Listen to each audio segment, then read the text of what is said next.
যুগান্তরের পক্ষ থেকে শুভেচ্ছা অভিনন্দন। উপস্থিত বাংলাদেশ জাতীয়তাবাদী দল সভানেত্রী শ্যামাবাইন যোগ্য মুসলমান, উপস্থিত ঢাকা মহানগর উত্তরের সভাপতি অটল ভাই, আরো সম্মানিত যারা আছেন সবাইকে আসসালামু আলাইকুম। আজকে আমাদের এখানে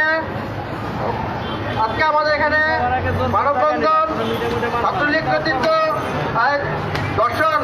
দর্শনের জন্য সারা বাংলাদেশ যেরকম ভাবে দর্শন নির্যাতন হচ্ছে, ছাত্রলীগ, আওয়ামী লীগ, যুবলীগ, যত লীগ আছে এদের বিরুদ্ধে আমাদের ঐক্য প্রতিরোধ গড়ে তুলতে হবে। যারা ছাত্র আছে, আপনাদের ছাত্রের নামের আগে ছাত্রটা কেটে দেন। আপনারা লীগ শুধু লীগই থাকেন, আপনারা ছাত্রদের বদনাম করতেছেন সারা বাংলাদেশে।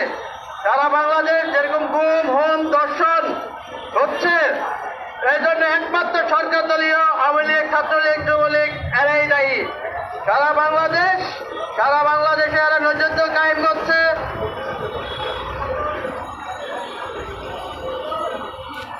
সারা বাংলাদেশ সময় স্বল্পতার জন্য আমি আমার বক্তব্য দীর্ঘায়িত করলাম না। বাংলাদেশ জিন্দাবাদ, বাংলাদেশ মুক্তিযুদ্ধ প্রজন্ম জিন্দাবাদ, শ্যামাবাইন জিন্দাবাদ, খালেদা জিয়া জিন্দাবাদ। এ পর্যায়ে সংক্ষিপ্ত বক্তব্য নিয়ে আসছেন পল্টন থানার সদস্য সচিব জনাব আরিফ হোসেন। বিসমিল্লাহির রহমানির রহিম।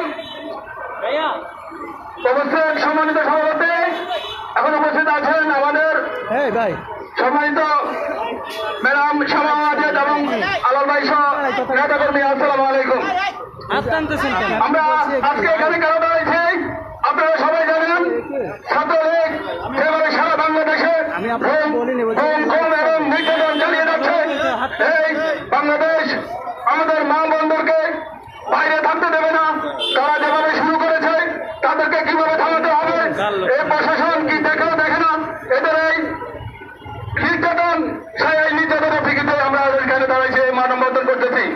আমরা যত দ্রুত তাড়াতাড়ি এটা সমাধান চাই। এই সমাধান না হলে আমরা রাজপথে থাকবো। কেন হবে রাজপথে? ওটা হবে শহরে শহীদ হিসাবে। কুলাঙ্গার লীগ কর্তৃক ধর্ষণের প্রতিবাদে আজকের এই মানববন্ধনের পর্যায়ে বক্তব্য রাখবেন